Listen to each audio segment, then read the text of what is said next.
You were born into a world already shaped by other people's thinking. Before you spoke your first word, you were surrounded by ideas you never chose to believe, yet still carry with you. From the first breath, you were taught who you are: a name, a nationality, a religion, a story handed to you before you could write your own. But what if none of it is truly you? What if the most dangerous prison is the one you can't see because it feels like home? We live in invisible cages, made not of steel or walls, but of beliefs, habits, and expectations passed down like heirlooms from minds that never questioned them. The philosopher Krishnamurti said, "It is no measure of health to be well-adjusted to a profoundly sick society." Yet here we are, adjusted, comfortable, slowly dying in systems that reward silence and obedience over thought and awareness. And deep down, you feel it, that itch, that sense that something is off, that the life you've been told to live isn't the one you were meant for. You're not crazy, you're awakening. And awakenings are not peaceful. They tear through the fabric of your identity like a storm through glass. Suddenly the job, the car, the social media feed, it all feels like noise, drowning out a signal you can barely hear. A signal whispering, you were meant for more. Not more money, not more followers, more depth, more truth, more you. You see, society has a script for you. Go to school, follow rules, get a job, buy things, stay distracted, die quietly. But real freedom isn't found in rebelling against the system. It's found in rebelling against the parts of you that accepted it without question. You want freedom? Then question everything. Start with your thoughts. Not every thought is yours. Some were planted by media, parents, religion, culture, trauma. How many of your fears are actually inherited?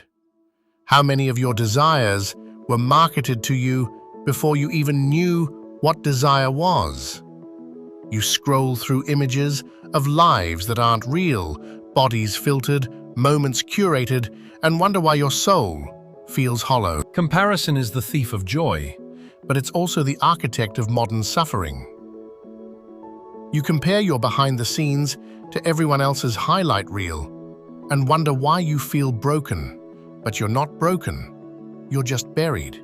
Beneath the noise, beneath the fear, beneath the pretending, there is a self that's been waiting patiently for you to come home.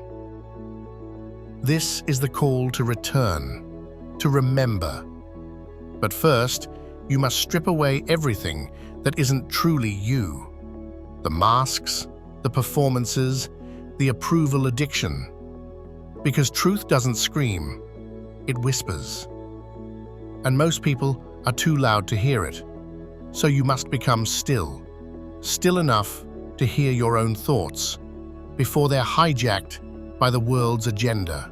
Still enough to know that your worth was never meant to be measured in likes, titles, or status.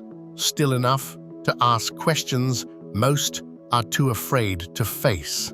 Like, what if the life I'm chasing isn't the one I truly want? What if the success I envy is just a distraction from my actual path? What if the truth isn't found in answers, but in deeper and deeper questions? And what if my soul didn't come here to win, but to wake up? You see, wisdom isn't about knowing everything. It's about knowing what to let go of. Let go of the lie that you have to be productive to be worthy. Let go of the myth that healing has a timeline.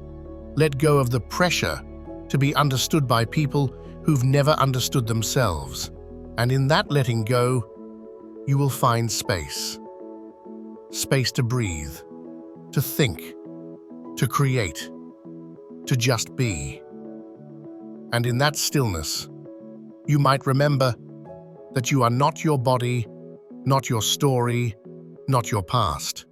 You are awareness, presence, a living moment of consciousness having a temporary experience in form. Don't mistake the vessel for the voyager. You are the watcher behind the eyes, the silence beneath the noise, the space in which thoughts arise. You are not lost, you are layered. And peeling back those layers takes courage. Because to unlearn is harder than to learn. To see through illusion is lonelier than to follow the crowd. But it is worth it. Because the world doesn't need more copies. It needs originals. It needs people who've stepped out of the matrix, who walk slower, think deeper, and speak only when their words are laced with truth. So the question isn't, what do you want to be? The question is, what have you been pretending to be? Because when the pretending stops, the healing begins, the remembering begins, and from that place, you don't need motivation. Because the deeper your path, The fewer walk it with you. But those who do, those rare souls who've died to the world's conditioning and been reborn as themselves, when you meet them, you'll know. No words will be needed. Your silence will understand theirs. So take this as a sign. Not from me, but from the deeper part of you that's been waiting to be heard. You're not late. You're not behind. You're not broken. You're awakening. And awakening always begins with discomfort. But the fire you feel isn't here to burn you. It's here to purify you, to free you from everything you are not, so that everything you are can finally rise.